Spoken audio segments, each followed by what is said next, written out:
자, 오늘 제 6과입니다. 6과, 한 달러씩 한 달러씩 함께 살펴보도록 하겠습니다. 제일 먼저 3장 1절부터 6절까지 제가 한번 읽어볼게요.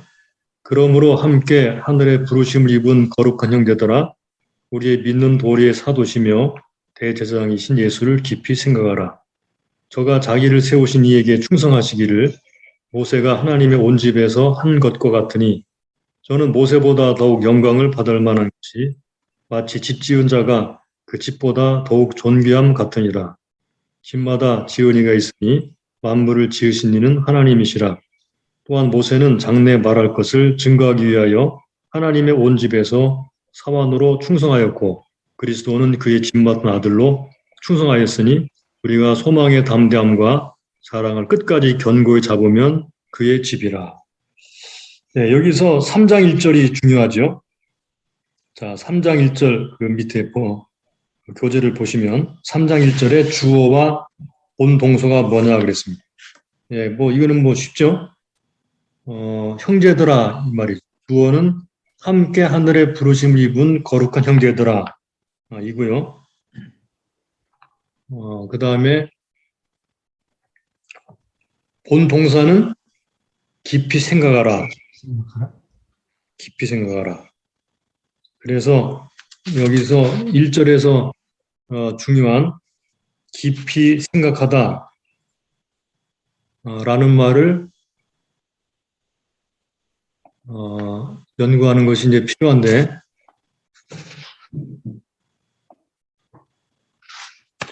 깊이 생각하다는 말은 카타노에오라는 말이죠.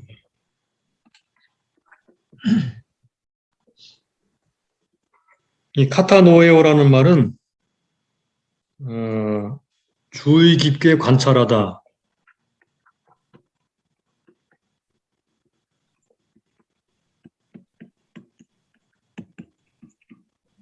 또 눈을 고정시키다 그런 뜻입니다.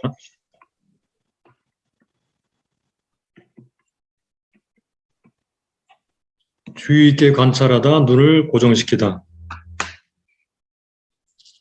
또는 명료하게 지각하다 그런 뜻인데요. 이 말을 좀 풀어서 말하자면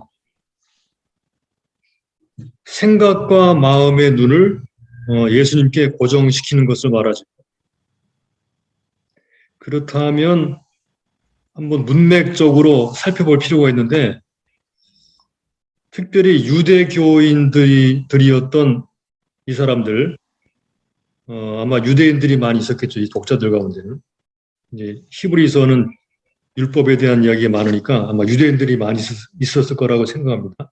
그렇다면 예수를 우리의 믿는 도리의 사도시며 대제사장이신 예수를 깊이 생각하라 라고 말하면서 2절부터 6절까지 해서 특별히 모세를 언급하고 있기 때문에, 그러면 모세보다 누구에게 더 집중하라는 얘기입니까?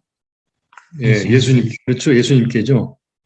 모세보다 예수님께 집중하라.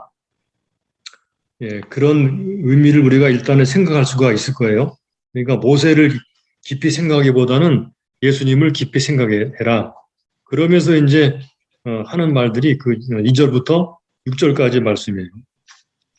그러면서 여기서 우리가 주목해야 될 것은 예수님을 굳게 붙잡으라는 말을 하고 있는데, 자, 바로 두 번째 문제 볼까요?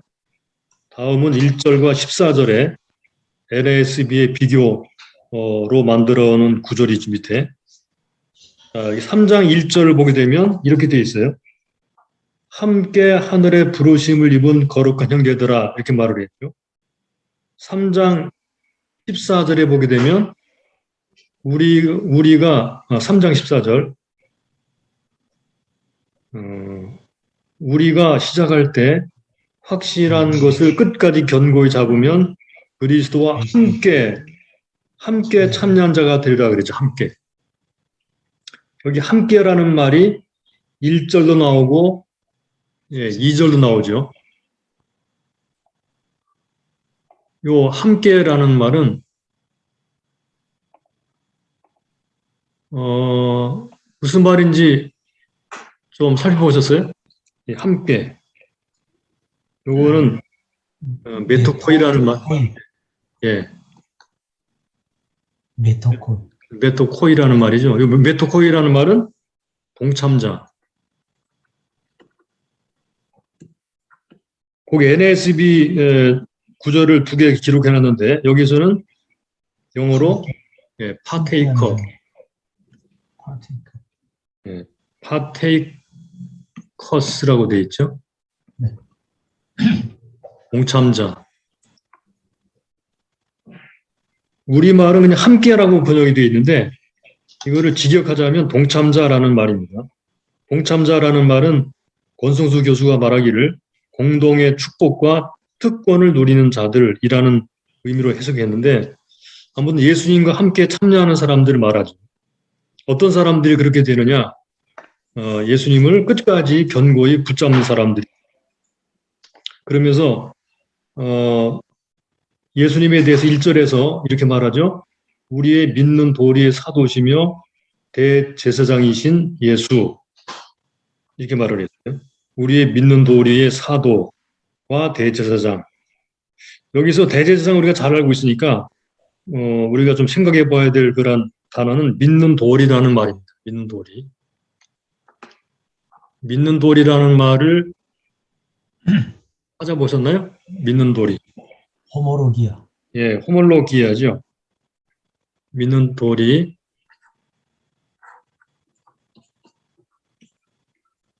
이 호몰로기아라는 말은 그냥 쉽게 말하면 신앙 고백이라는 말이에요. 신앙 고백. 신앙 고백 또는 뭐 고백. 그러니까 우리가 신앙 고백하는 예수 그런 말이죠. 신앙 고백이라고 하는 말은 단순하게 동의만 하는 게 아니고 말 그대로 받아들이는 것입니다. 수용하는 것. 이거는 그러니까 우리가 고백하는 우리 예수님과 우리를 함께 동요해서 하나가 되게 만드는 그런 고백이 바로 신앙 고백입니다. 그래서 믿는 도리라고 할 때 이 말은 믿는 도리의 사도라고 할 때 사도라는 말은 보냄을 받은 자라는 말인데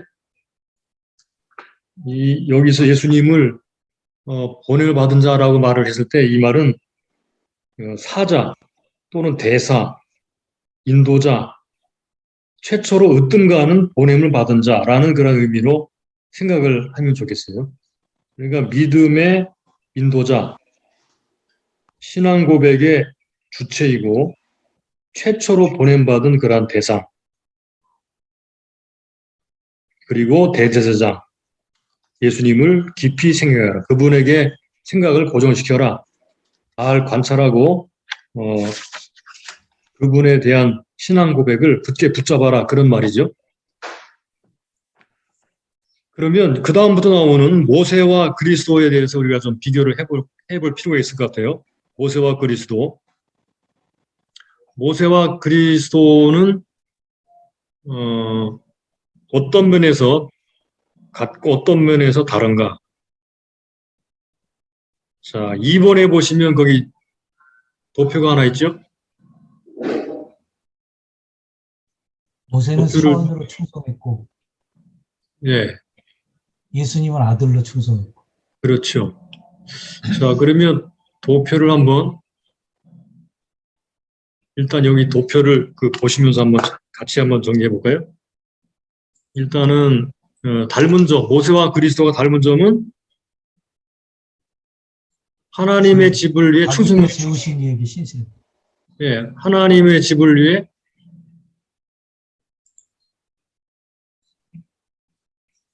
충성했다 그랬죠. 두 분이 다 하나님의 집을 위해 충성했습니다. 또 모세와 그리스도가 닮은 점은 두 분 다 사람입니다. 사람. 물론 이제 그리스도는 이제 신인이시지만 아무튼 성육신하신 그리스도는 사람이시죠. 이런 면에서 닮았습니다. 그런데 다른 점이 분명히 있죠, 그죠? 자, 모세는 비빈 반면에 그리스도는 누구시죠? 이건 집주인입니다. 그죠? 집주인. 그 다음에 또 두 번째로 다른 점이 있다면 모세는 하나님의 집의 종이었는데 예수 그리스도는 아들. 아들이시죠. 그 다음에 또 모세는 누군가 하면 그 존귀와 영광이라는 부분에서 역시 여기는 다르죠, 그죠? 모세도 존귀하고 영광스러운 직분이었지만 예수 그리스도의 아들로서 존귀하고 영광스러운 거하고 종으로서 영광하고 존귀한 거는 난 차이가 나죠. 이런 면에서 서로 완전히 다른 그런 분들입니다. 자, 그러면 3번으로 가볼까요? 본달락에서 보게 된 집이라는 말이 여러 번 반복되는데, 자, 집은 무엇을 가리키는지 정리를 해보겠습니다. 하나님의 집. 첫째,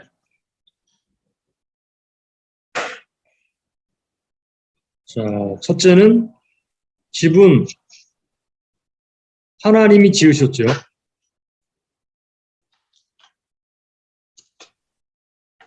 집은 하나님이 지으시고, 둘째, 모세는 집이죠. 3절에 보면 모세는 집이다 그랬습니다. 모세도 집입니다.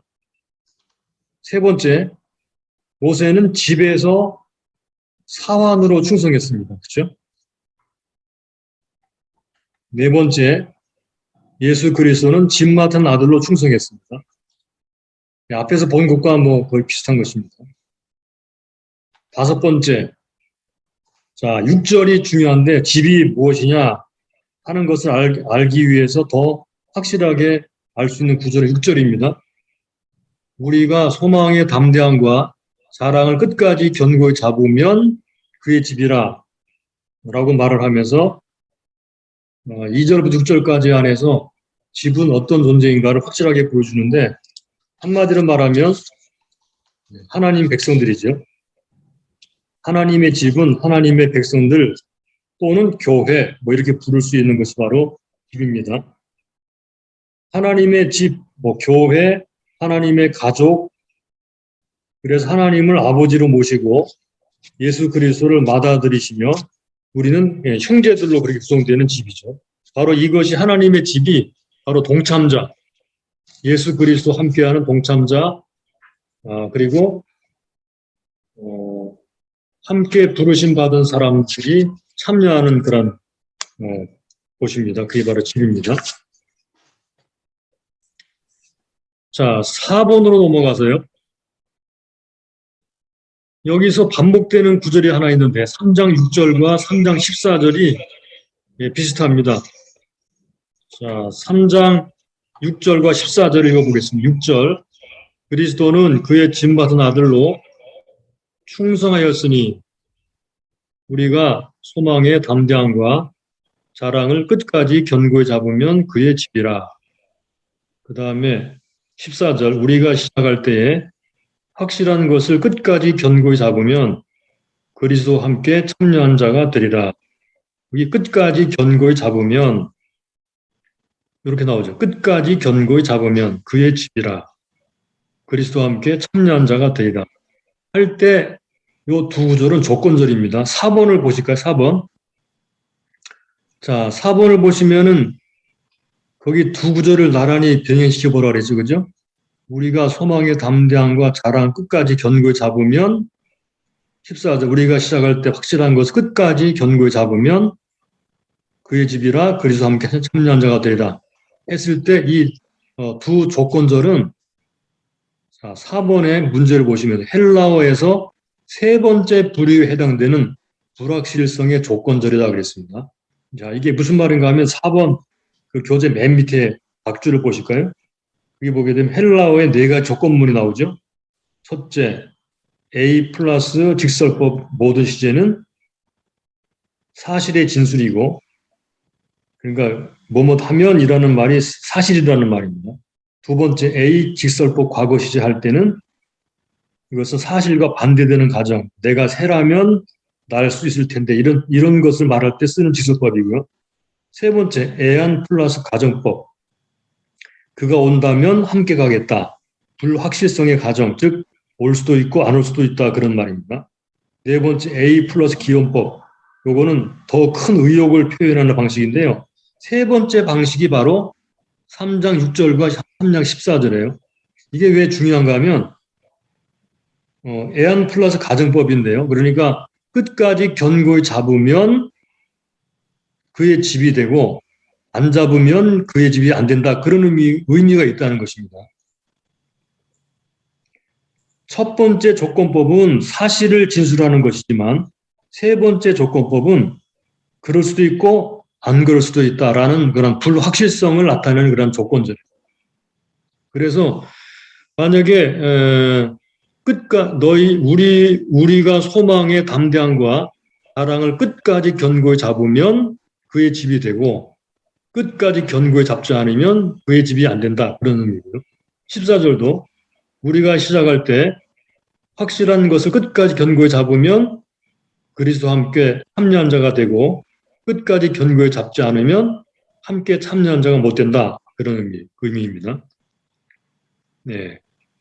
여기서 6장 14절에 견고히 잡다라는 말은 말 그대로 견고하게 붙잡다 그런 뜻인데요.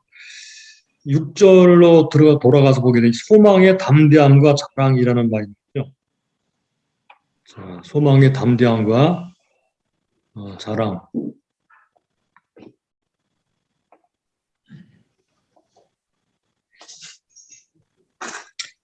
소망의 담대함과 자랑을 끝까지 견고히 하면 소망의 담대함이라는 말.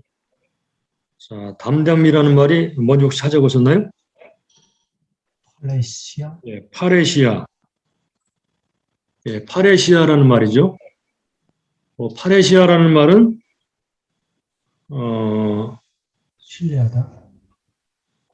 예, 여기 두 개의 단어가 함께 합쳐진 건데요. 판이라는 말, 올이라는 말이죠. 크레시아, 혹은 스피치, 혹은 워드라는 뜻인데 두 가지를 합쳐서 어떤 의미가 하면 모든 사람에게 자유롭게 말하는 것.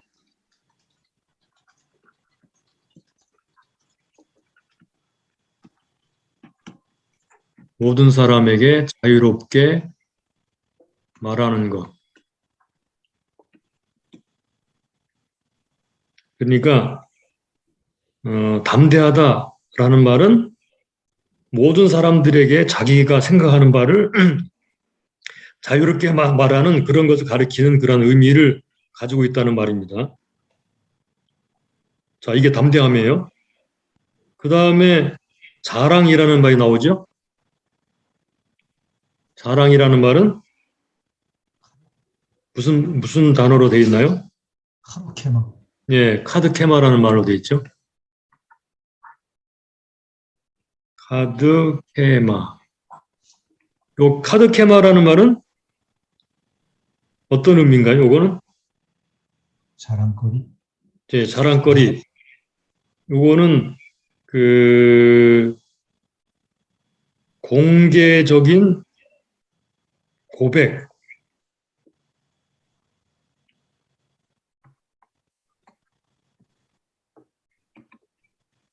요런 의미가 있어요. 공개적인 고백. 그러니까 여기 파레시아라는 말과 카드케마라는 말이 비슷하죠. 그죠? 그러니까 담대함, 모든 사람들에게 자유롭게 말할 수 있는 그런 담대함, 그리고 공개적으로 고백하고 있는 고백의 여기 확신.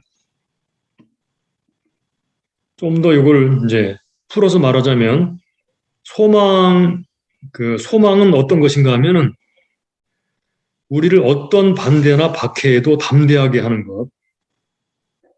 또 자랑은 뭔가 하면 우리의 소망에 대해서 공개적으로 고백하는 확신하는 것, 고백하고 확신하는 것.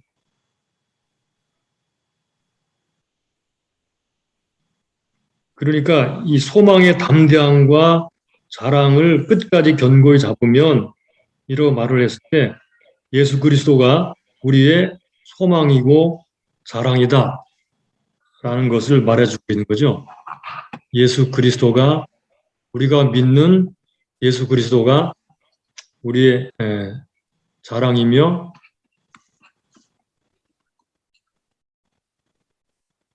우리의 소망이다.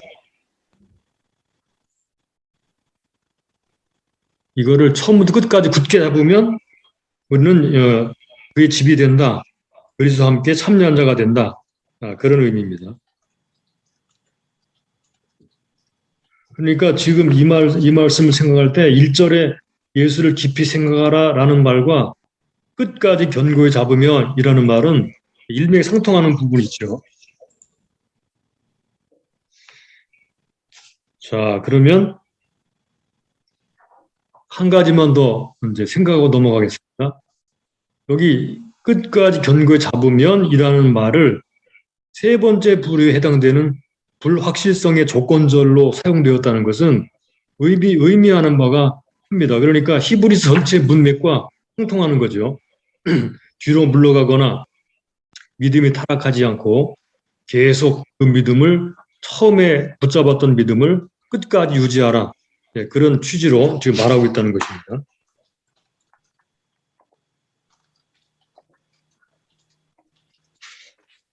자, 그러면 여기까지 하고 5번으로 넘어가서요. 3장 1절부터 6절까지의 메시지가 먼저 정리해 보겠습니다.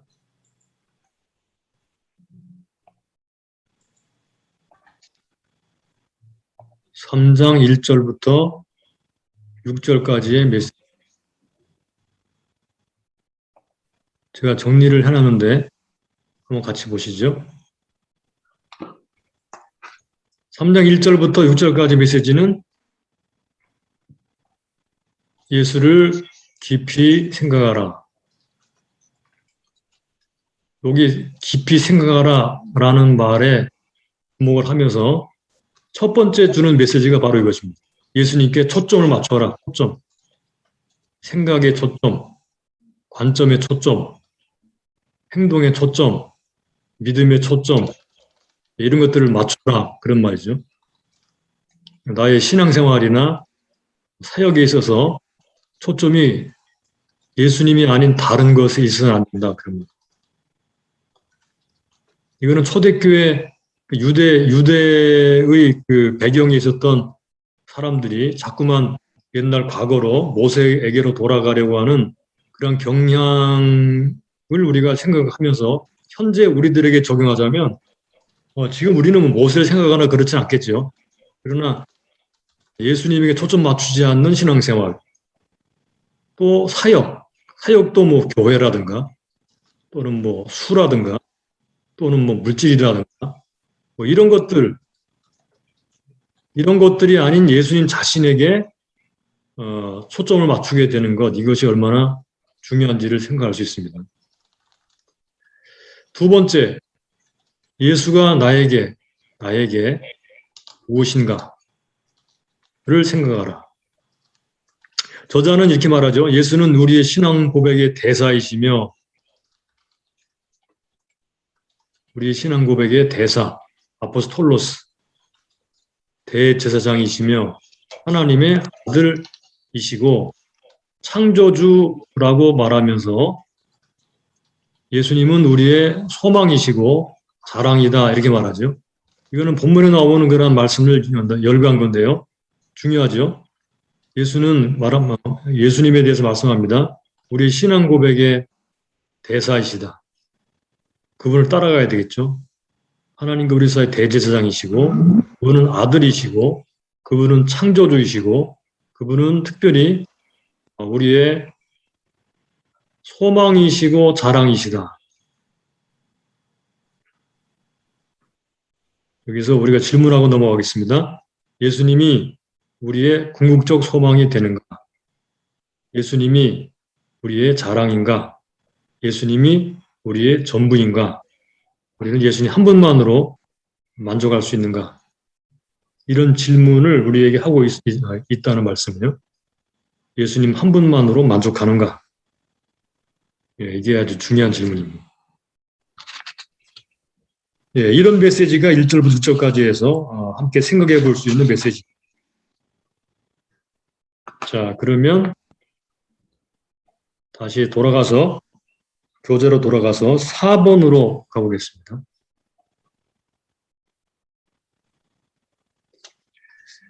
3장 7절부터 19절까지 말씀을 연구하겠습니다. 3장 7절부터 11절은 시편 95편 7절로 11절의 인용이고요. 그 배경은 출애굽기 17장 1절로 7절의 르비딤과 민수기 20장 2절로 13절의 가데스에서의 사건입니다. 하나님과 다툰 사건, 무리바 사건 또는 마사, 하나님을 시험했던 마사라고 하는 그런 사건이죠. 자, 이 본문을 인용하면서 본문에 인용된 사람들의 문제 핵심이 뭐라고 말하고 있습니까? 그들이 어떤 문제가 있었죠? 이 사람들의 문제 핵심은 마음이 완고해서 하나님을 시험하고 하나님을 노하게 했습니다. 하나님을 40년 동안 경험하고 직접 하나님이 역사하시는 것을 보았음에도 불구하고 믿지 않았습니다. 계속 하나님을 시험하고 하나님을 입증하려고 했습니다. 자, 이것은 오늘날 우리들의 문제이기도 하죠. 우리는 평생을 하나님과 함께 살면서 하나님의 음성 듣고 하나님의 인도를 받고 하나님의 체험을 받고 하나님을 경험하고 살았음에도 여전히 하나님을 시험하고 하나님을 입증하려고 하는 그런 경향들이 우리 안에 있습니다. 그래서 옛날 이야기는 오늘 우리들의 거울이죠. 지금 그 이야기를 저자가 하고 있습니다. 자, 그러면 5번으로 넘어가서 우리에게 주는 경고 3장 12절로 14절을 보겠습니다. 형제들아 너희가 삼가 혹 너희 중에 믿지 아니하는 악심을 품고 살아계신 하나님에게 떨어질까 염려할 것이요 오직 오늘이라 일컫는 동안에 매일 피차 권면하여 너희 중에 누구든지 죄의 유혹으로 강팍하게 됨을 면하라. 우리가 시작할 때에 확실한 것을 끝까지 견고히 잡으면 그리스도와 함께 참여하는 자가 되리라. 예, 여기도 경고하고 있죠, 그죠? 마음이 완고해져서 믿지 아니하는 마음으로 하나님에게서 떨어지지 않도록 삼가라. 염려할 것이요. 삼가 너희가 삼가 꼭 너희 중에 염려할 것이요. 삼가라는 말이죠. 그러니까 이것은 다른 말로 말하면 배교를 말합니다. 배교. 하나님을 떠나갈까 조심해라 이 말이죠. 그래서 이 문제점, 즉 옛날 사람이나 지금 사람이나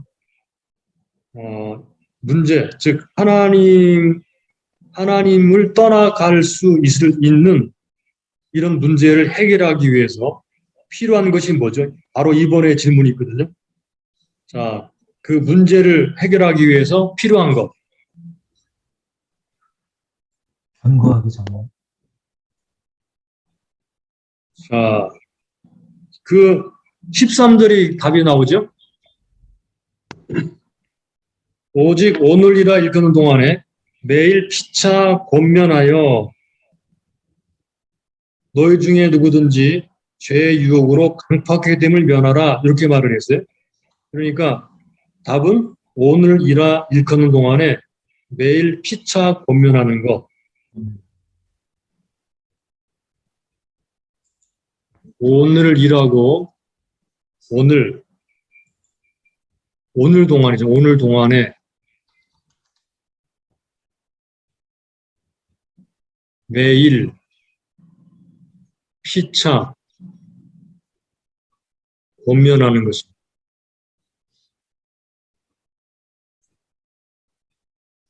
이게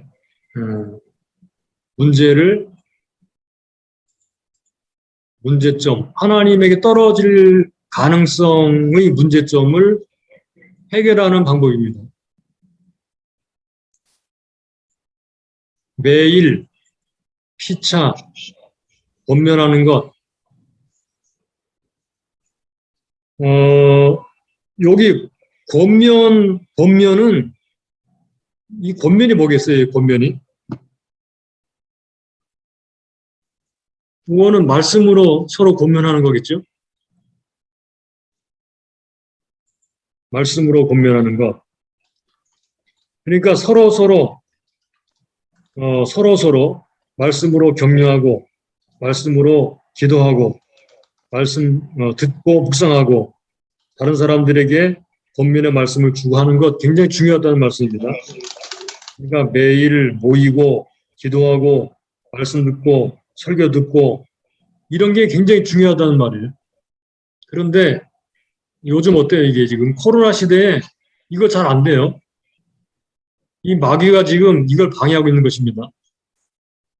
권면, 말씀으로 권면을 듣고 피차 서로 모이고 격려하고 하는 일들에 대해서 참 어려운 시대가 지금 도래하고 있는데 10장 25절에도 말씀했죠. 그죠? 모이기 힘쓰라고. 이게 지금 초대교회 때 주는 메시지가 오늘날에도 정확하게 같이 맞아떨어진다는 것입니다. 자, 그러면 3번으로 가보겠습니다. 3번.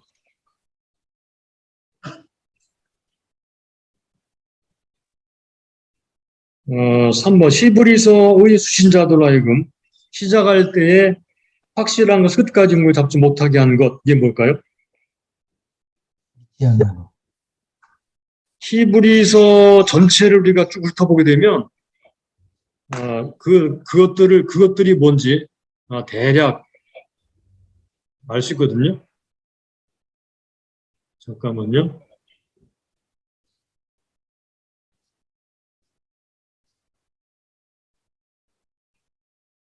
이게,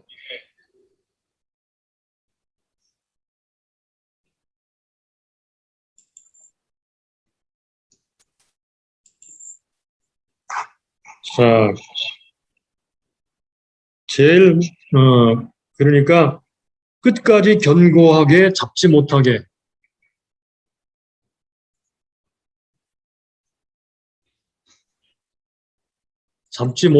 했던 그 여러 가지 것들. 첫 번째, 박해죠, 박해. 이거는 10장에도 나오고, 히브리서 뒷부분과 뭐 전체에 걸쳐 나오는 것은 박해이고, 핍박. 또 뭐겠어요?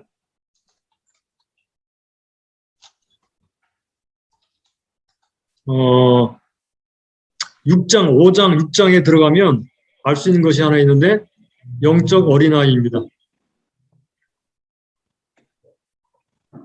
기억나시죠? 네. 네. 이건 성숙하지 않았다는 것입니다. 성숙하지 않으면 이 견고 잡는데 어려움이 많죠. 또 우리가 알 수 있는 것은 유대주의, 그래서 모세를 따르고 뭐 천사를 따르고 율법주의라고도 할 수 있겠고요. 이건 오늘날로 말하면 이단입니다. 이단. 이단들의 미혹. 또 다른 곳에서 말을 했는데요. 이거는 죄의 유혹, 죄 주고 싶은 마음.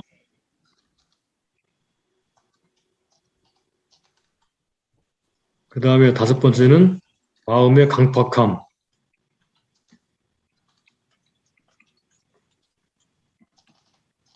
네, 이런 것들이 예수님을 끝까지 견고하게 못 잡게 만드는. 성경 전체를 훑어봐도 대략 이런 것들이에요. 예, 여기서 벗어나야만 우리가 성장하게 되고 끝까지 붙잡을 수 있는 그런 사람이 될 것입니다. 목회자들도 성숙하지 않고 목회하는 그런 경우들이 뭐 저를 포함해서 많이 있는데 이런 것도 조심을 해야 될 것 같습니다. 자, 그 다음에 또 보죠. 4번으로 괄호 4번으로 넘어가서 그리스도와 함께 참여한 자가 되는 것이 뭘 뜻하는 것일까요? 그래서 그것이 안식에 들어가는 것과 어떤 관계가 있는가? 물론 이제 같은 것을 말하는 거겠죠. 그리스도와 함께 참여하는 자가 되는 것, 그리스도가 얻은 영광, 기업, 나라에 참여하는 것입니다. 즉 안식에 들어가는 것입니다. 하나님의 안식에 들어가는 것. 그래서 여기서 안식에 대해 잠깐 살펴보겠습니다. 안식 6번으로 가보겠습니다. 안식은 뒷부분에 또 나오니까 그때 좀 더 자세히 하기로 하고, 자 여기서 안식에 대해서 함께 몇 가지만 살펴보겠습니다. 안식. 안식에 대해 연구하라 그랬는데 안식하다라는 말이 나오고 안식할 때라는 말이 나오죠. 안식이라는 말은 우리가 11절에 나오고 18절에 나오고 그리고 4장에는 뭐 여러 번 등장하는데 그 중에서 안식이라는 말과 안식할 때라는 말이 나와요. 두 가지 단어만 먼저 살펴보겠습니다. 안식 혹은 동사로 안식하다라는 말로 되어 있는 카타파오시스라는 말, 안식이라는 말,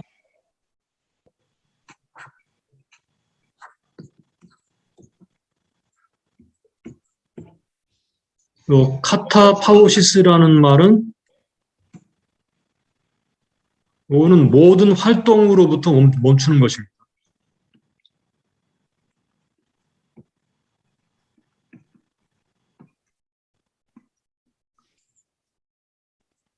모든 활동으로부터 멈춤 또는 휴식.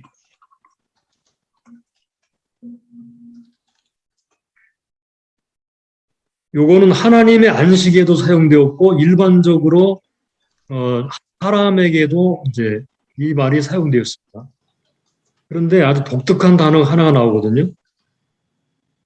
그 안식할 때라는 말입니다. 안식할 때라는 말은 사바티스모스. 티스모스. 예. 사바 여기 하나 더 들어가고요. 사바티스모스.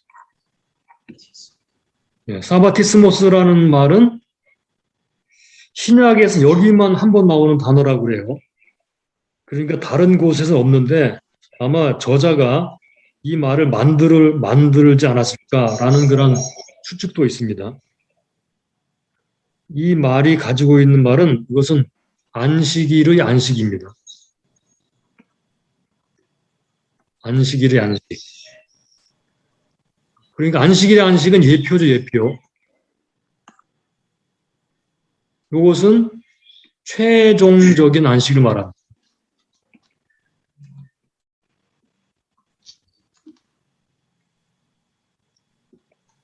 사장 9절에 말하는 안식할 때란 말씀드린 것처럼 영원한 안식 또는 영원한 본향에 들어가는 안식. 예, 요런 두 종류의 단어가 나온다는 염두에 두고 자, 그 다음을 계속 넘어가 보겠습니다. 3장 7절로 19절은 우리가 이미 다 관찰할 때 여러 번 보았기 때문에 상세하게 보진 않겠지만 정리를 해보자면요. 자, 8번으로 넘어가서 7절부터 19절에 주는 메시지.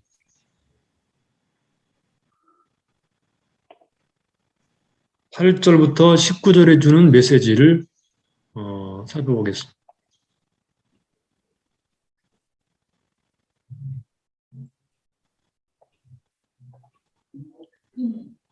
예?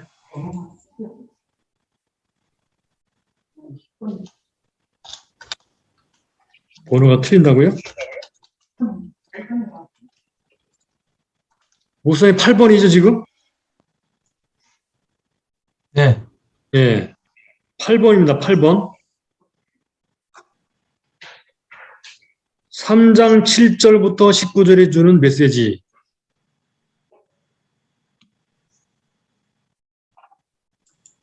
한마디로 말하면 끝까지 믿는 자들이 안식에 들어간다는 말입니다.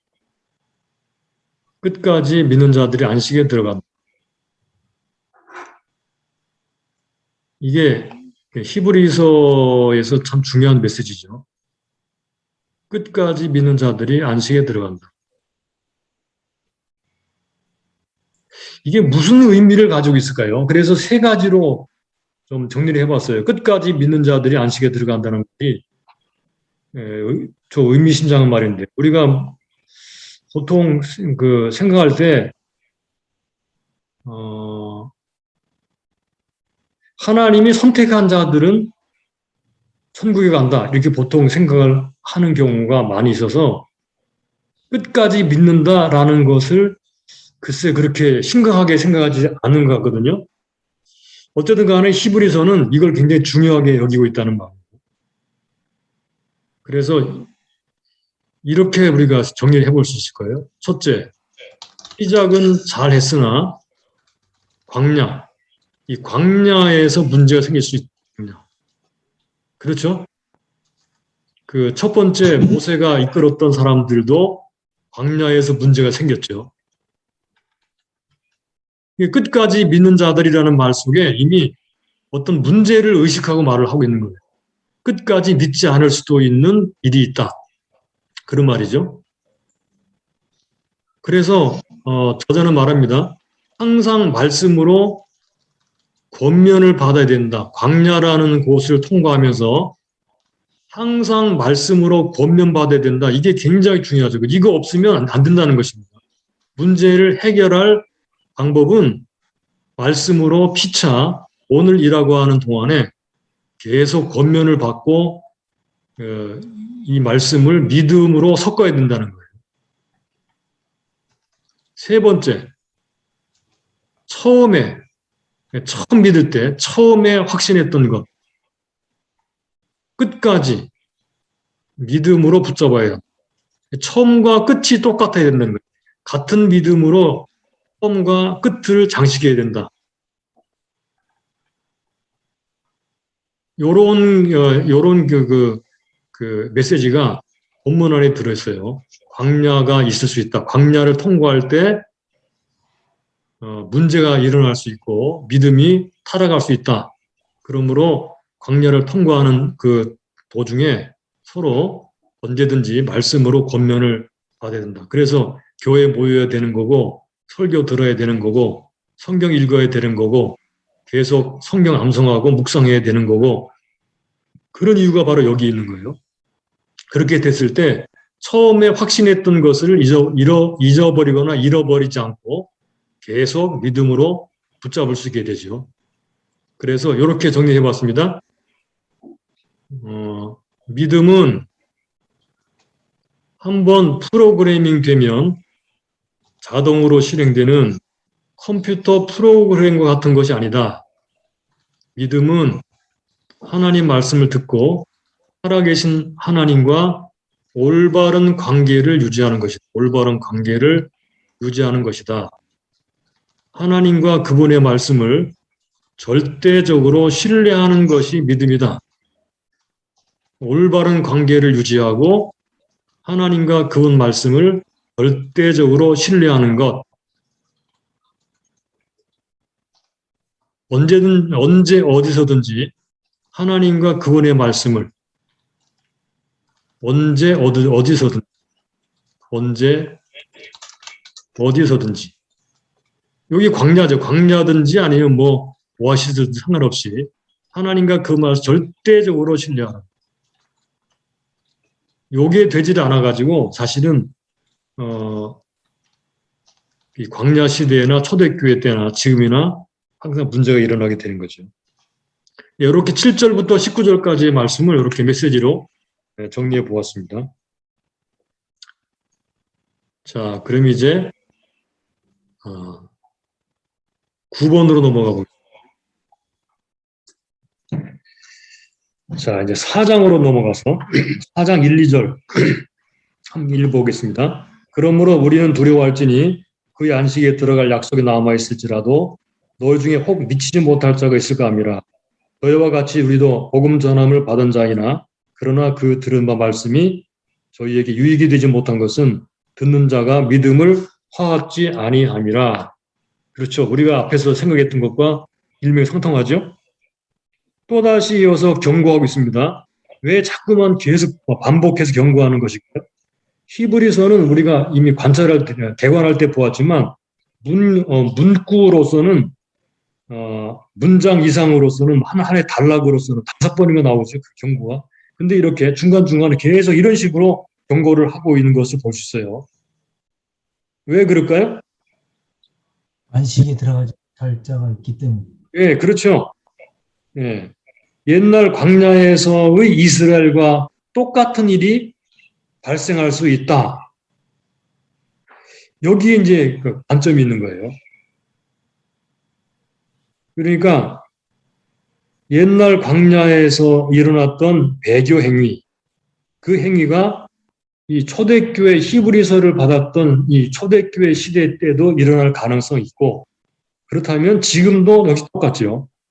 그러므로 히브리서의 경고를 지금도 계속해서 받아야 될 그런 사람들인 것입니다.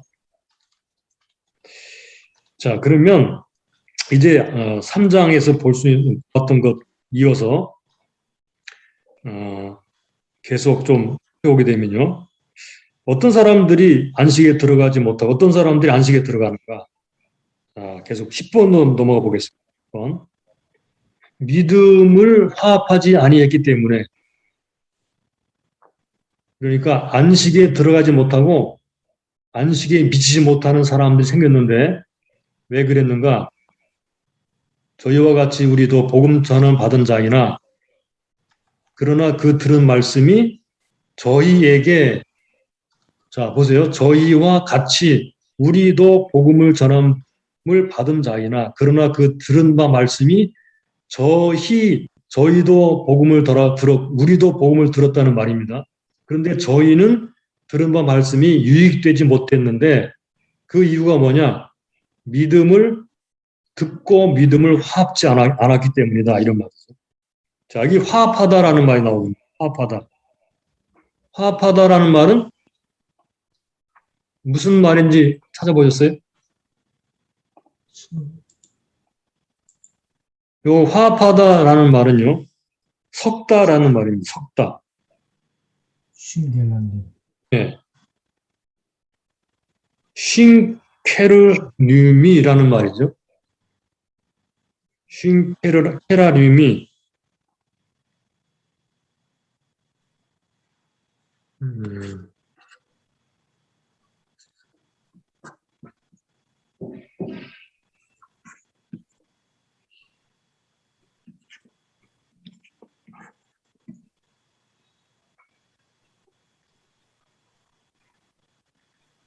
여기 쉰케라눔이라는 말은 요건 단어 2개가 합해진 것입니다. 요거하고 쉰이라는 말과 그 다음에 케라눔이라는 말이 함께 이제 연결되어서 복합어가 된 건데요. 요 뜻은 함께 섞다. 네, 섞다. 함께 섞다라는 말이죠. 그것도 혼합하다. 또 결합하다.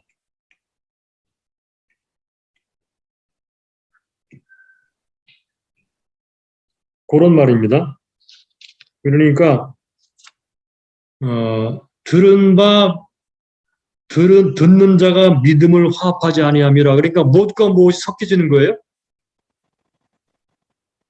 듣는 자가 믿음을 복음 전함을 받은 자이나 그러나 그 들은 바 말씀이 저희에게 유익되지 못한 것은 듣는 자가 믿음을 함께 섞지 않았다. 그러니까 믿음과 뭐와 섞어야 된다는 거죠? 말씀? 예, 그렇습니다. 로고스, 말씀, 듣는 복음. 요거를 섞어야 된다는 말이죠. 그죠? 믿음과 말씀이 결부시켜지는 것, 결부시켜지는 것, 함께 섞어지는 것, 혼합되는 것. 그러니까 믿음 따로, 말씀 따로 갈 게 아니고 들은 말씀을 믿으라 그 말이죠. 들은 말씀 믿으라. 예, 이렇게 듣는 말씀이 믿음으로 되어야만 된다는 말씀입니다. 믿음으로 붙잡지 않은 말씀은 효과가 없죠. 말씀을 아무리 들어도 믿음으로 화합하지 않은 것은 그 사람에게 도움이 되지를 못한다는 말씀. 듣는 말씀을 믿어라 라는 말입니다. 자, 그 다음에 가로 두 번째 1절과 2절과 3절, 5절 어떤 대조가 있습니까? 그래서 어떤 대조? 간단히 말하면 하나님의 안식은 믿는 자가 들어가고 믿지 않는 자는 들어가지 못한다는 것입니다. 1, 2절과 3절로 5절까지는 확연하게 대조가 나타나는데 듣는 자는 들어가고 믿는 자는 들어가고 믿지 않는 자는 들어가지 못한다.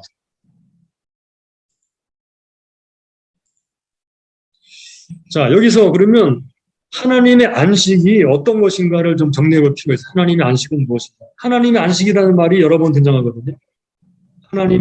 우리가 믿는 사람도 하나님의 안식에 들어가는 것인데 하나님의 안식은 본문에서 뭐라고 말을 하고 있는가 살펴보겠습니다. 하나님의 안식.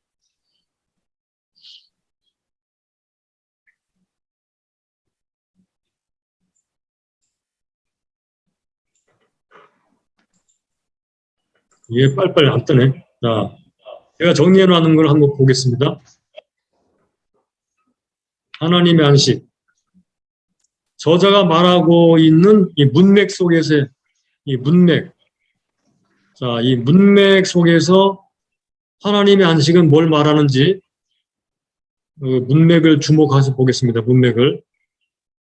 자, 첫째, 하나님은 창조 사역을 마치신 후 쉬셨다 그랬죠. 예, 본문이 그렇게 말합니다. 둘째, 안식일은 창조일을 끝내고 안식하셨다는 것을 말해준다. 창조일을 끝내시고 안식하셨다. 그러니까 하나님의 창조 사역 후 쉬신 것은 안식일로 사람들에게 나타났습니다. 안식일은 사람들이 들어올 하나님의 안식의 예표입니다. 하나님의 안식의 예표. 안식일은 그러므로 사람들이 들어올 하나님의 안식의 예표.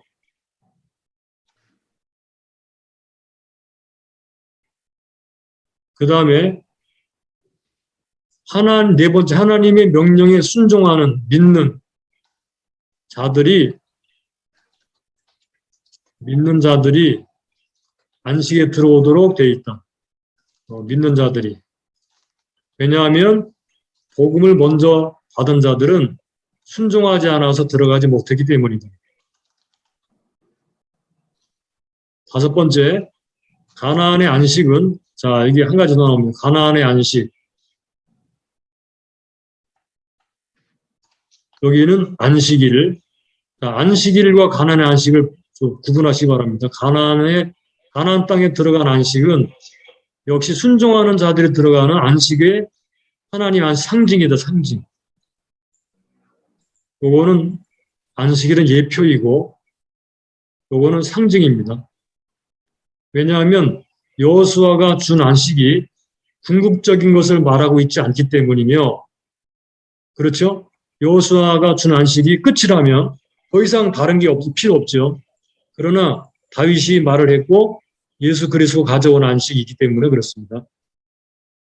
가나안 땅에 들어간 자들이 믿음으로 순종하여 정착하지 못하기 때문이다. 그래서 가나안 땅에 들어갔다라는 그런 것은 상징일 뿐이지 진짜 안식이 아니다. 그런 말이죠. 요게 본문의 문맥에서 말하고 있는 하나님의 안식이. 그러므로 뭐죠? 안식할 때가 남아있다.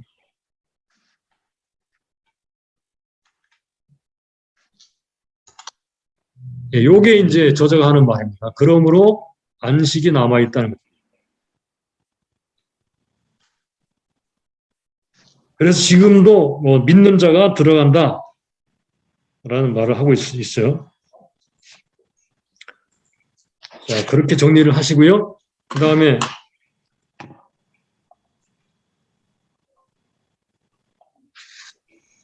11번으로 들어가 보겠습니다. 11번.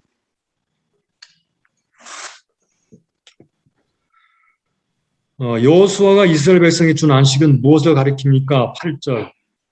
가나안 땅은 무엇을 안식하고 상징하고 있는 것입니까? 예, 이건 좀 전에 말씀했죠, 그죠?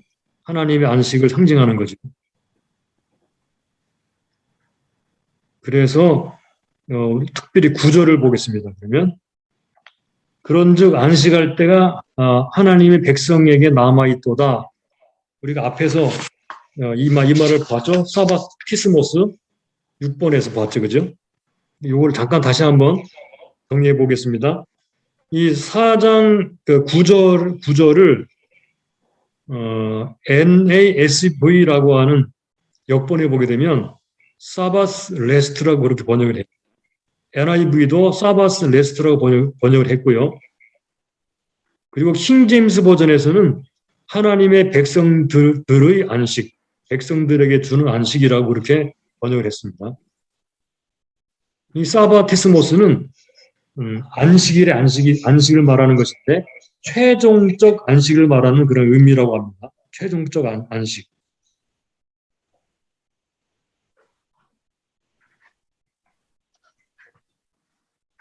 자, 그렇다면 10절을 볼까요? 10절. 이미 그의 안식에 들어간 자는 하나님이 자기 일을 쉬신과 같이 자기 일을 쉬느니라 그랬거든요. 이미 그의 안식에 들어간 자는 하나님이 자기 일을 쉬신 것 같이 쉬느니라. 이게 무슨 의미일까? 우리 관찰할 때 잠깐 생각했는데 이게 무슨 의미일까요?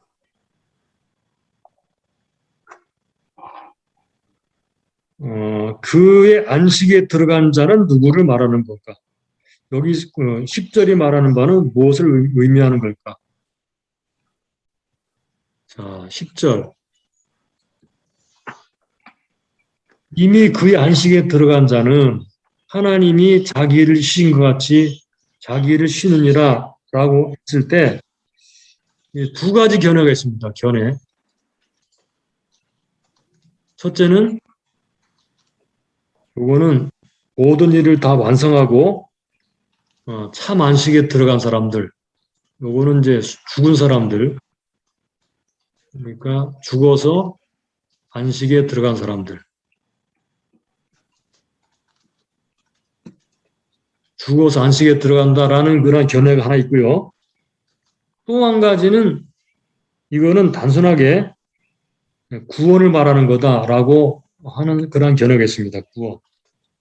즉 영혼의 참 안식과 하나님의 평화가 깃드는 것.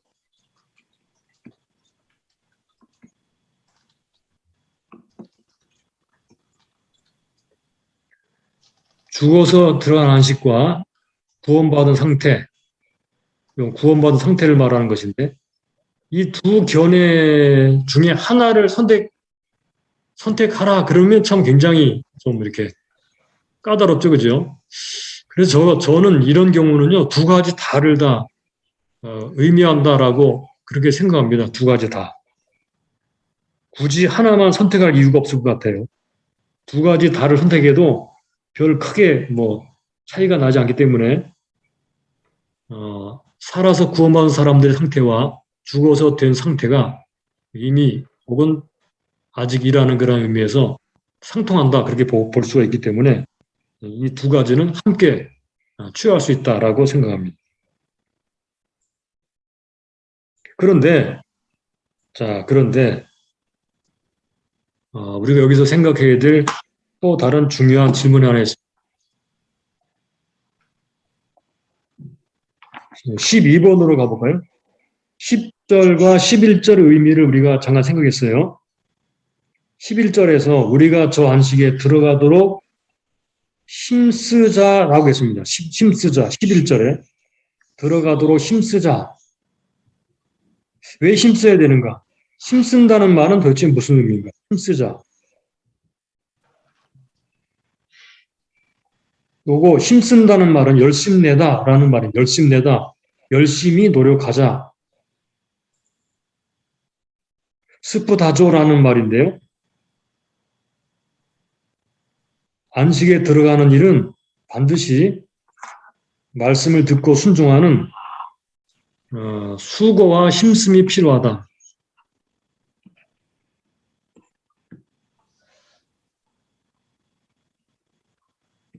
안식에 들어가는 것은 수고와 힘씀이 필요하다라고 역설적으로 말을 하는 것입니다.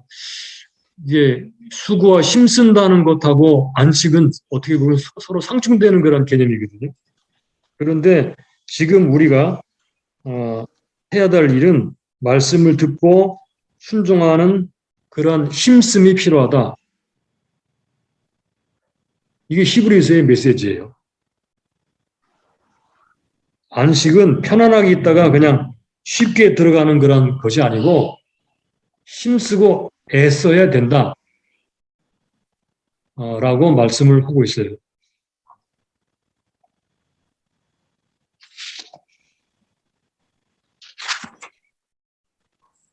이게 히브리서가 말하고 있는 그런 중요한 부분입니다.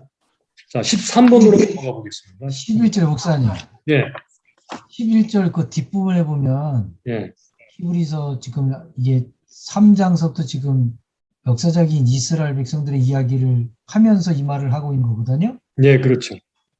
그래서 거기 11절 마지막 부분 뒷부분에 보면 그 이스라엘 백성들처럼 안식에 들어가지 못한 자들이 있었기 때문에 그 본에 빠지지 말라고 하는 거는 안 되나요? 그렇죠. 않기 위해서 힘쓰라는 말은 안 되나요? 11절 문맥을 잘 보시면요. 그러므로 우리가 저 안식에 들어 힘쓰자. 이는 누구든지 저 순종치 아니하는 본에 빠지지 않게 하려 함이라. 즉, 왜냐하면 누구든지 저 순종치 아니하는 본에 빠지지 않도록 하기 위해서 힘쓰자 그런 말이죠. 힘쓰라. 예, 그러니까 순종하지 아니하는 본보기에 빠지지 않도록 힘쓰자. 힘쓰지 않으면 순종하는 본에 빠지게 된다 그런 말이죠. 그 말을 하면 안 되는 거죠. 그 말 해도 힘쓰라는 되죠. 말에 예. 네. 힘쓰자는 말에 그 말이 들어가죠. 네. 힘쓴다는 말은 순종한다는 말입니다. 순종한다. 순종하지 아니하는 본에 빠지지 않도록 하기 위해 힘쓰는 것이기 때문에 힘쓴다는 말은 순종하기 위해 힘쓰는 것입니다. 그 말이 그 말이죠. 목사님 말씀대로 그 말이 그 말 속에 다 포함되어 있습니다.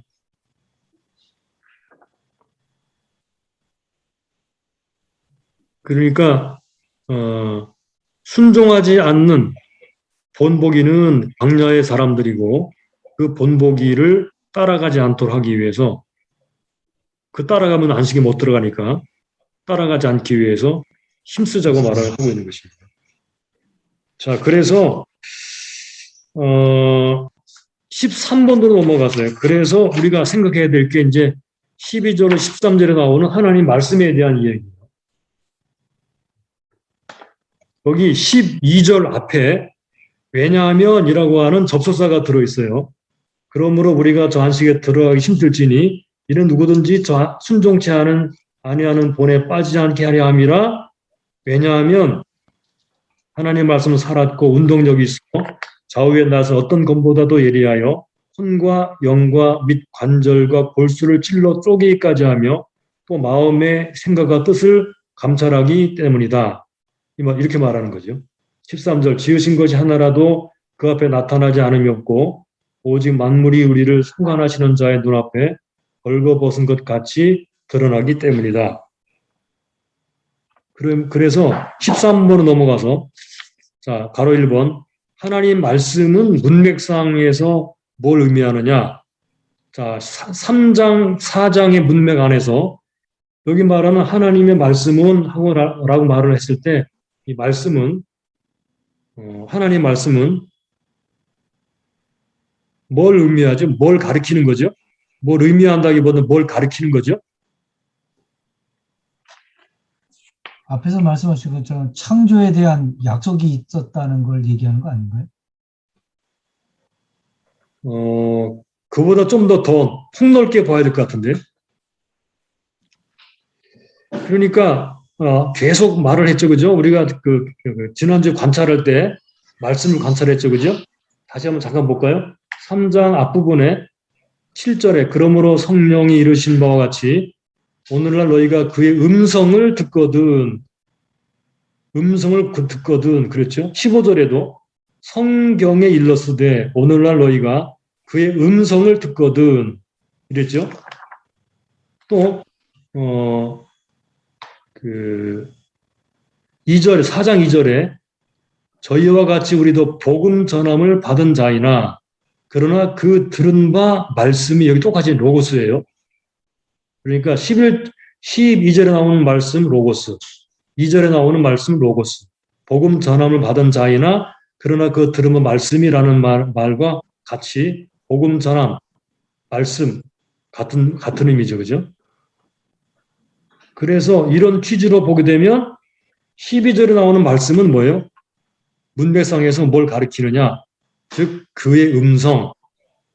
그의 음성은 사장으로 들어와서 복음이라고 말을 하고 있어요. 복음. 복음 전함을 받은 자, 복음 전함, 말씀, 음성. 예, 이런 거를 가리키는 게 하나님의 말씀이에요. 일단 문맥 안에서. 그러니까 이 말씀은 우리가 듣고 믿고 순종해야 될 말씀이죠. 구원 받을 자들이 들어야 될 말씀. 이거를 이제 총칭해서 로고스라고 부르고 있는 거예요. 자, 그러면 좀 더 정리를 해보겠습니다. 본문이 말하고 있는 말씀이 어떤 건지 잠깐 이제 문맥 안에서 이제 정리를 해봤는데 12, 13절에서 말하는 말씀을 좀 정리해 보겠습니다.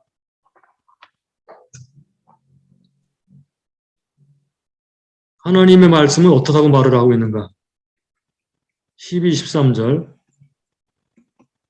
자, 목록을 만들어 보겠습니다. 첫째. 자, 어떤 거 어떻다고 그랬나요? 살아있고. 예, 살아있다. 둘째. 활력이 있다. 그렇죠. 활동적이고 능력이 있다. 이제 풀어서 좀 말해보죠. 쉽게. 활동적이고 능력이 있다.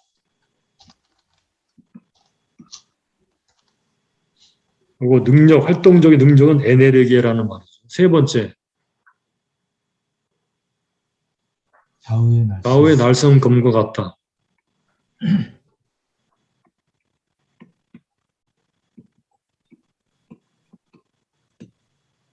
그래서 날선검 이상으로 예리하여서 혼합되어 있는 것들을 분류하고 갈라내죠. 그거는 이제 분류하고 갈라냅니다. 섞여 있는 것들을 다 분류해냅니다. 그래서 어떻다고 하나님의 말씀 어떻죠? 마음과 생각과 사상 그리고 동기를 낱낱이 드러냅니다.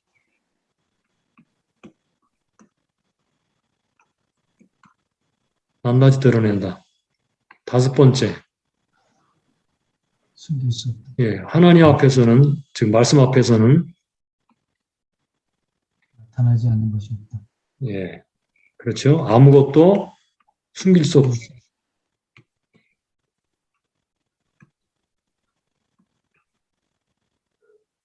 예, 아무것도 숨길 수 없다. 이게 하나님 말씀이에요.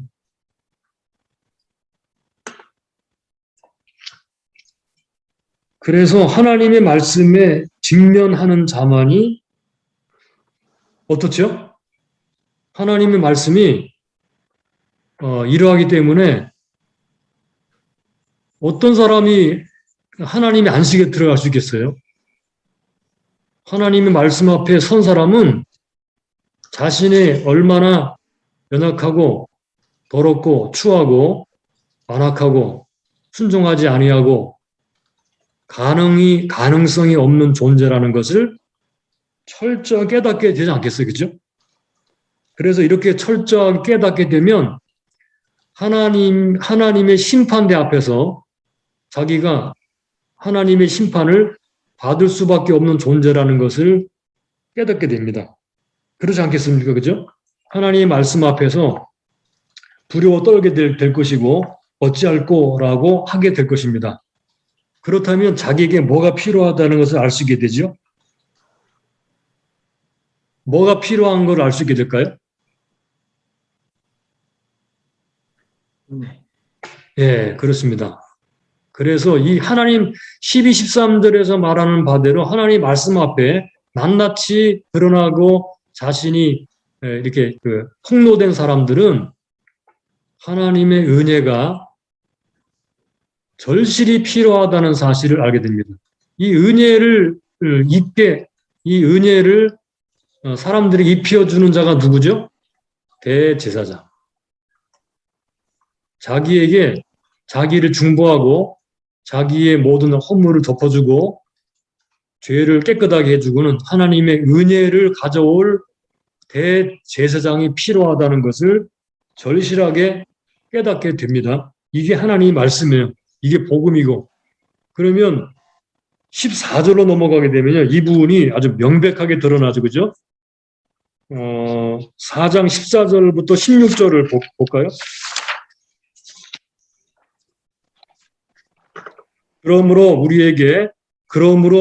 그러므로 이거 앞에 이제 있는 12, 13절을 받는 거죠. 그러므로 우리에게 이렇게 하나님의 말씀이 다 드러내기 때문에 그러므로 우리에게 큰 대제사장이 있다. 이분이 없으면 안 되죠. 그죠? 승천하신 자 곧 하나님의 아들 예수시라. 우리가 믿는 도리를 굳게 잡을지어다. 이게 믿는 도리입니다. 그래서 3장 1절 말씀이 다시 여기 반복되는 거예요. 굳게 잡을지어다. 우리에게 있는 대제사장은 우리의 연약함을 해율하지 아니하는 자가 아니요 모든 일에 우리와 한결같이 시험을 받은 자로 돼 죄는 없으시니라. 그러므로 우리가 긍휼하심을 받고 때를 따라 돕는 은혜를 얻기 위하여 은혜의 보좌 앞에 담대히 나아갈 것이니라. 14절로 16절이 그 필요한 것을 우리가 알 수 있게 되죠. 그죠? 그래서 15번으로 넘어가 보겠습니다. 히브리서 기자는 4장 12절로 13절을 통해서 하나님의 말씀으로 인간의 모습이 노출됨을 강조했습니다. 우리는 하나님의 말씀 앞에 설 때에 우리 자신의 무능과 죄에 대해 속수무책임을 확인합니다. 4장 14, 16절은 이러한 우리에게 무엇을 알려주고 있습니까? 그러므로 우리에게 대제사장이 필요하다. 그러므로 우리에게 대제사장이 있다. 충성스러운 대제사장이 있다. 이렇게 해서 예수님께로 인도를 하는 것이죠. 그분이 우리에게 은혜를 가져오죠. 연약함을 채우라 하신 분, 똑같이 시험받은 분, 긍휼과 은혜를 우리에게 베푸시는 분, 바로 예수 그리스도를 소개하면서 다시 강조하면서 그분을 굳게 붙잡으라 이렇게 말을 하고 있습니다. 자, 16번으로 넘어가 보겠습니다.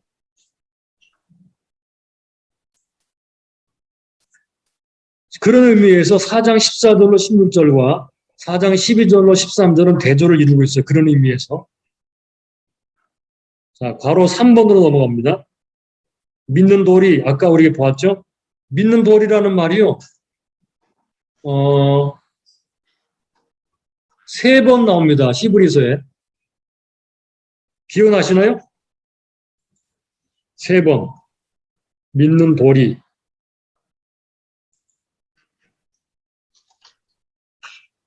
호몰로기아.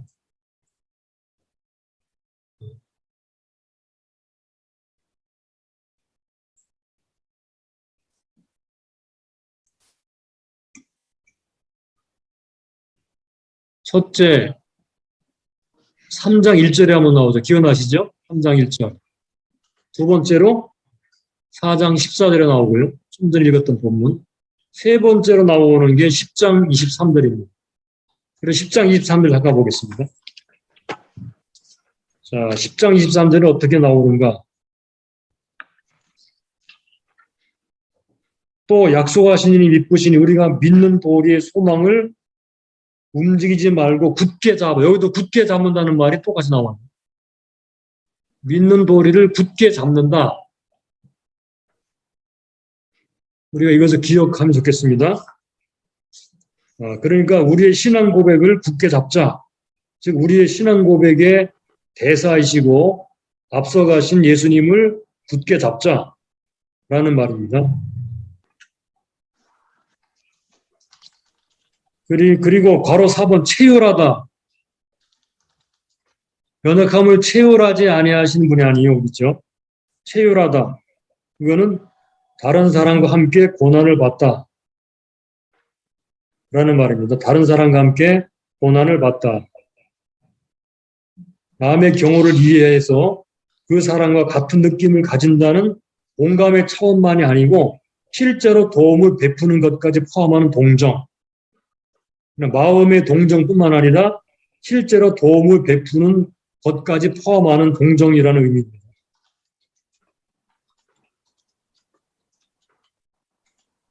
자, 그러면 예수 그리스도 우리의 신앙 고백을 굳게 붙잡아야 될 그 이유에 대해 잠깐 정리해 볼까요? 예수 그리스도를 굳게 잡아야 될 이유. 본문이 말하는 대로 함께 생각해 보겠습니다.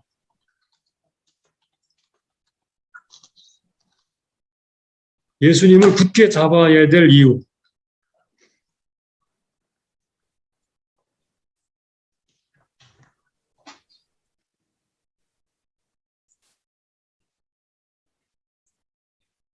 첫 번째, 본문이 말하는 바대로 첫째, 그는 범사에 우리와 같이 되셨다.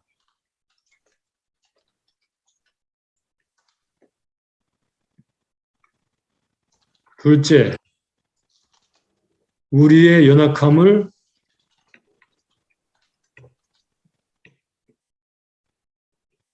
공감하신다. 공감하고 도우신다. 세 번째, 죄는 없으시다.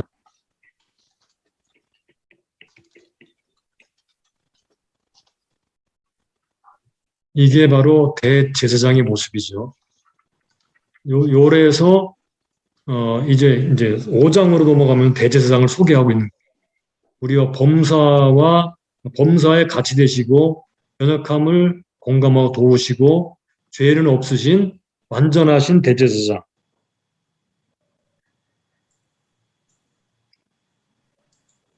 자, 그러면 17번으로 넘어가시 이제 5장 마지막 단락입니다. 5장 1절로 10절까지 17번.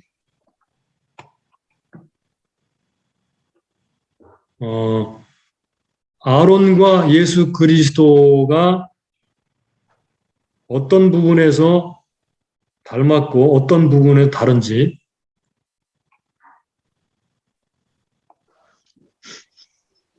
도표를 잠깐 볼까요? 1절부터 10절까지는 아론과 예수 그리스도를 비교한 건데요. 아론과 닮은 점 그리고 다른 점, 아론과 예수 그리스도가 닮은 점, 똑같이 사람이죠. 사람이니까 똑같이 연약하고 연약을 경험하죠. 시험을 받죠. 아론도 예수님도 대표죠. 대표성. 사람들 대표하고 대신하죠. 그리고 아론이나 예수 그리스도나 똑같이 하나님께 부름받았죠. 하나님께 부름받았습니다. 다른 점이 있습니다. 그죠? 아론은 죄 있죠? 그래서 다른 사람과 자기 죄를 위해서 제사를 드립니다. 그러나 예수 그리스도는 죄가 없기 때문에 다른 사람을 위해서만 대신 죽으시고 제사 드리시죠. 또 아론은 아론의 반열을 따라 제사장이 되셨죠. 그러나 예수 그리스도는 멜기세덱의 반열을 쫓아서 제사장이 되셨습니다. 아론은 동물로 제사 드렸죠. 동물로. 그러나 예수님은 자기의 죽음으로 자기의 몸으로 순종함으로 제사를 드리셨어요. 아론은 사람이신데 물론 예수님도 사람이시지만 그건 하나님의 아들이십니다. 아론은 임시였습니다. 임시. 그러나 예수님은 영원한 구원의 근원이 되셨습니다. 이게 다른 점입니다. 이렇게 아론과 예수님을 아주 명백하게 비교 대조함으로써 우리에게 아론이 아니라 예수 그리스도 대제사장이 절대적으로 필요하다는 것을 알려주고 있습니다. 그래서 특별히 18번으로 넘어가면요. 영원한 구원의 근원이 되셨다. 이렇게 말합니다. 영원한 구원의 근원. 여기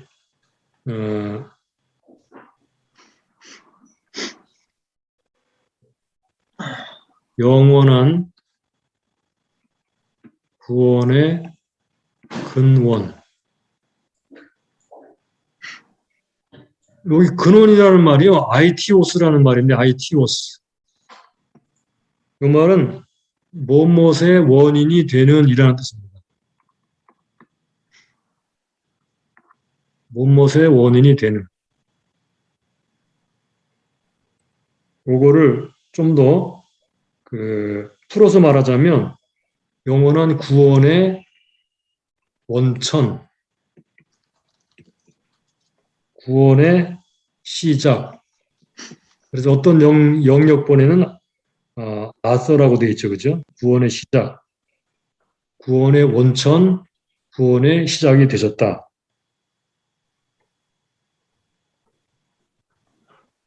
19번으로 가면 19번으로 본달락에서 그리스도에 관해 배운 바를 기록하라 그랬고요. 특히 저자는 그가 아들이시라도 고난으로 순종함을 배워서 자기를 순종하는 모든 자에게 영원한 구원의 근원이 되셨다. 라고 말하고 있습니다. 자, 이 구절에서 우리가 받아야 될 교훈이 무엇입니까? 그랬습니다. 4장 11절에서 우리가 저 안식에 들어 힘쓰자라는 권면과 어떤 연관이 있는가? 구원의 원천이 되면서 예수님은 이게 구원의 원천이 되면서 예수님은 구원의 순종의 본보기가 됐어요. 순종의 본보기.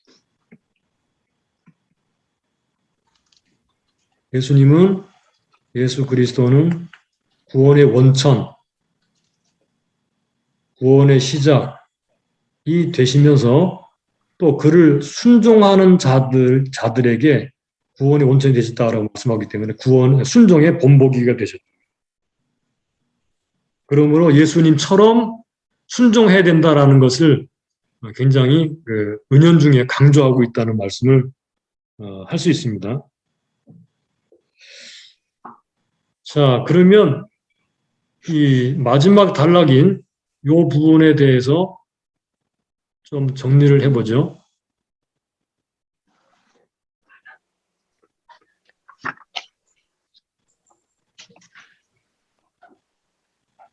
마지막 메시지입니다.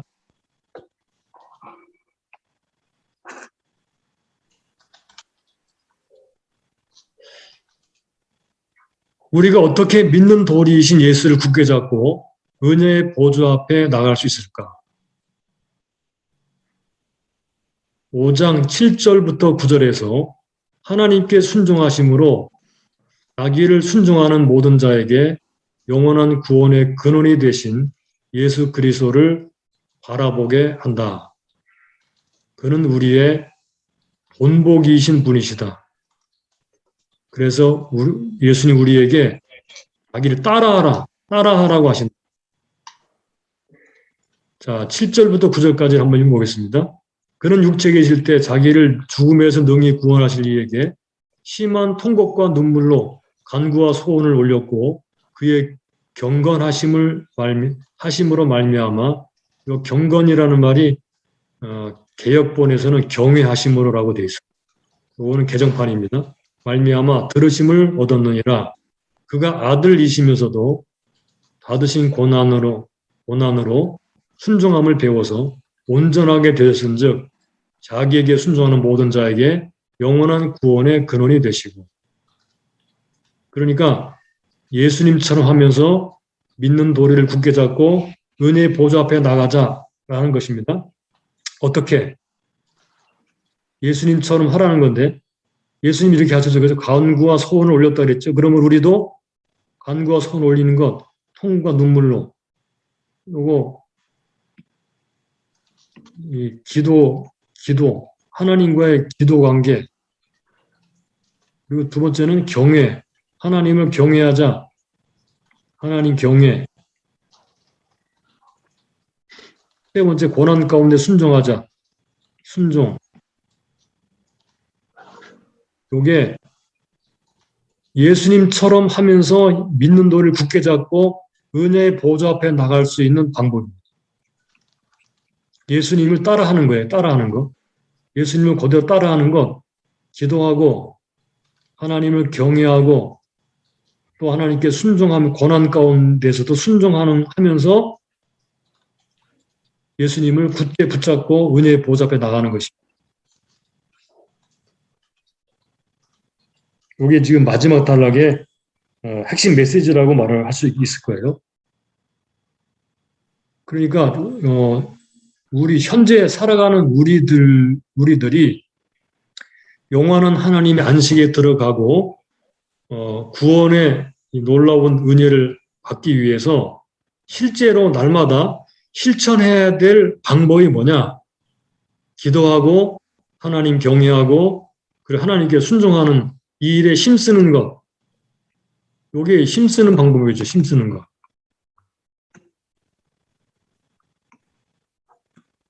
이렇게 할 때 하나님의 안식에 들어가고 예수 그리스도의 동참자가 되고 하나님의 집이 되는 것이다. 이런 구체적인 그런 이야기를 히브리서 5장 이 부분에서 하고 있습니다. 그러니까 히브리서 얼마나 구체적인 그런 책인지를 우리가 알 수 있게 되죠. 그렇죠?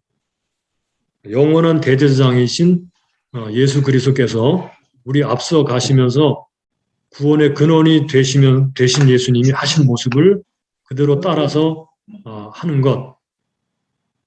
이것이 우리가 해야 될 구체적인 방법이라고 말을 할 수 있습니다. 우리도 그렇게 하면 좋겠습니다.